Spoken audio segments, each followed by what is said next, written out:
Well, good morning, friends. Mark Holmes here, of course, with my buddy Cowboy Joe Boo, as well as Joe Bear in the house. And as always, I want to thank you all for watching, commenting, subscribing, and being part of the Joe Boo Sports Report. Without you guys, as well as you ladies, you know that this literally does not work. So let's get open for business here, and let's wake up those football gods. Oh, sorry. They're awake and down here on the counter. You know, I may need to keep them down here. I think this is a totally different look than what we've had before. You know, usually I have my cigar box and stuff in there, although I haven't been smoking too many cigars lately. But it's something about having the reminders of greatness of the Dallas Cowboys literally right here in front of me. And today, this afternoon, like we did the last 2 days, I'll be honest, I'm exhausted, but I feel so blessed that from Saturday, dealing with the Eagle fans, as well as Jalen Hurts and Miles Sanders. Miles Sanders, I'm okay with. Hurts, I got some issues with. But then seeing, you know, three of these guys right here, from Randy White to Tony Dorsett, and getting Drew Pearson to sign it is incredible. And to know that today, this afternoon, we'll be doing a sit-down Zoom call with Drew Pearson. Hopefully, you know, I'll get a question in. I've been in them with Peyton Manning and Troy Polamalu. Peyton Manning had like 90 people on there, and in a 25-minute call, there's only so many questions that can be asked. I was blessed to have a couple in for Cliff Harris. I was blessed to have one in, of course, with Jimmy Johnson, and I'm hoping that, you know, I can get the original 88 as well. And you know, we'll end up premiering it tonight when the NFL releases the copy of it, because we do the recordings of it. They end up releasing it later on the evening and stuff to the rest of the press and stuff, so you can't put it out until then. So I'm learning the rules of the NFL and how the press and stuff works. But it's a great experience, and I asked you guys, and more than anything else, I asked current players to listen in to these old guys. You know, there's the old saying that I'm old enough to know better and too young to care. When you get older, you know so much more than you knew you were younger. I wish I had the knowledge I have now when I was younger. I would have been totally different. I could have been a lot better or further along if I was.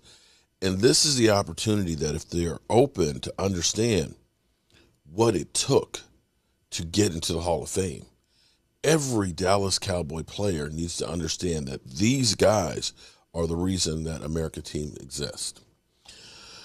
So with that being said, we're going to move on to the news of the day, which is Richard Sherman. Richard Sherman, you know, a lot of fans were like, we need to sign Richard Sherman. You know, Richard Sherman out there, you know, you know, our defense is instantly better and stuff. And I've kind of said all along that I am ready to turn the page on older players. It's a young man's game. As great as Drew Pearson was, he's not now. As great as Roger Staubach was, he's not now.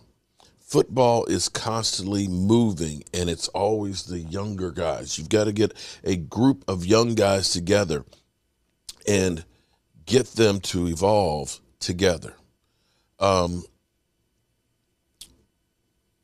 having a brain fart, but listening to one of the interviews I had yesterday with the offensive guard, the way he put it, he said, we didn't make line calls. This is key.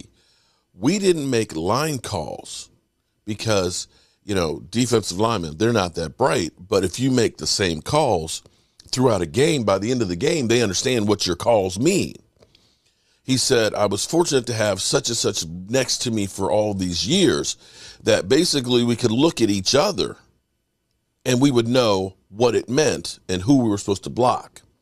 That way it kept the defensive guys confused. They didn't know what we were doing. They didn't know we were changing the play or the hole and things like that. And that's the thing that you need to get.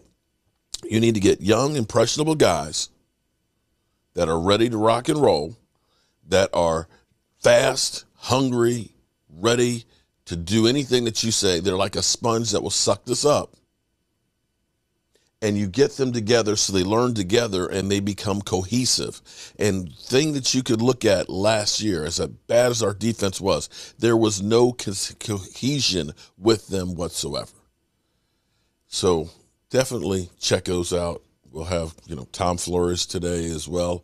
I know Drew, I'm going to look at the list. It starts out at 1 o'clock. So I'm going to get this stuff done, head to the workshop, because I've got a lot of work to do to get caught up in there. It's broke-ass media is always working.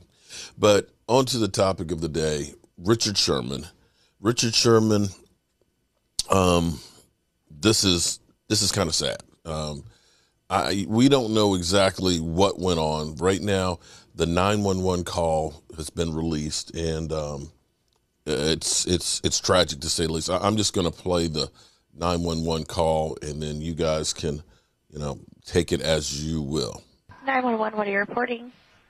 I need officers to my house now. My husband is drunk and threatening to kill himself. Stop. What's the address? Are there any weapons? Stop. There's no gun. I'm saying there are no weapons, ma'am. There are no weapons. You need to stop interrupting me so I can get the information I need to get officers expedited. I need officers here now. What's he doing that you think he's going to harm himself? He's being aggressive. He has sent text messages. I took the keys out. They're in your car. He's trying to leave now in the house. He's being aggressive. He's wrestling with my uncle. He's threatening to kill himself. He has sent text messages to people saying he's going to hang himself. He's saying that if the police show up, so please don't shoot is what I'm asking. Okay, wait.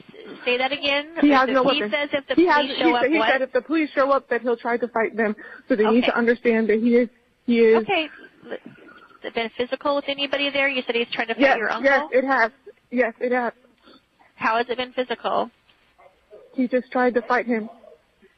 Okay, trying to fight somebody and actually being physical is two different things. How has it been physical?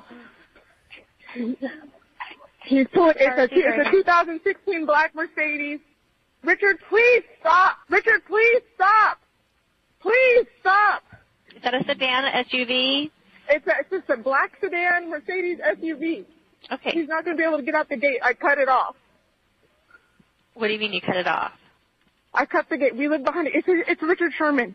Like, ma'am, this is like a emergency. I need officers here now. Listen to me. I'm handling this. You need to stop telling me that. Okay, but what I'm not going to slow help down. Talking to me is not going to slow help down. Okay, well, what I needed to know is that he What's your name? My name is Ashley Sherman. Do you know what his date of birth is? 3/30/88. Okay, slow down so I can understand you. What's the date of birth? March 30th, 1988. Yeah, that does not sound good. What I hope for is that whatever started this is resolved, and Richard gets whatever help that he needs in the situation and all that. The thing that's lost in all this, we see players. We don't think of players or actors or politicians as people. We think of them more as this, God that's on a pedestal, and they don't have the same problems and issues that we have.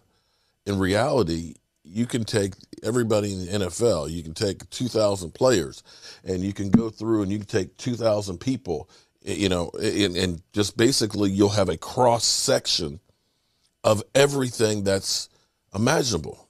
You'll have some geniuses. You'll have some people that have mental difficulties. You'll have some people that have some kind of craziness. You'll have all different kinds of personalities. But we don't think of people, of football players, having pain or having mental illness and stress. I'm sure for Richard Sherman, having the great career that he's had and the uncertainty of football is training camp is opening up next week for the Dallas Cowboys. All the other teams open up the week after. That your own mortality when it comes to your career is coming closer and closer to an end. And for some of these guys, I've been a little league football player, and they said I was pretty good. And in high school, I was, the guy and stuff, and recruited by all these colleges. And, I was a college star, NFL draft pick. I'm, Pro Bowler. I'm a Super Bowl champion. I've had a great career where I'm headed to, eventually to the Pro Football Hall of Fame. And then all of a sudden, what you have done for 20 years of your life may be ending. And a lot of guys aren't prepared for that. They don't know what the next step is. They don't know what they're going to do for the rest of their life. They don't know the uncertainty, and the stress of that has got to be immense. Some of us would like to have a problem like that, saying, hey, we didn't play football, we're famous, and we've gained some money. But you're not comparing apples to apples. It's just not.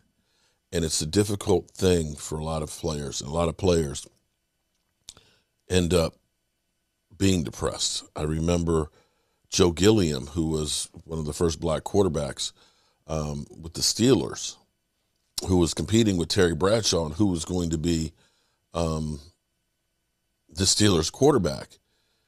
He died homeless in the streets of Atlanta. Football's a tough sport. The things that players do for our entertainment are unhuman. The things that they have to do to keep their bodies physically able to perform are unnatural. The pain they go through, we couldn't go through.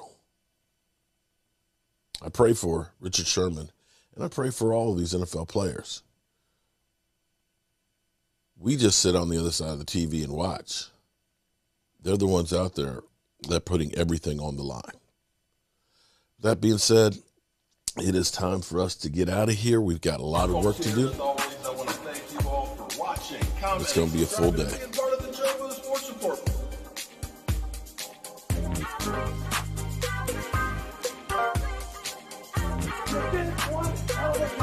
And the only thing else I got to say is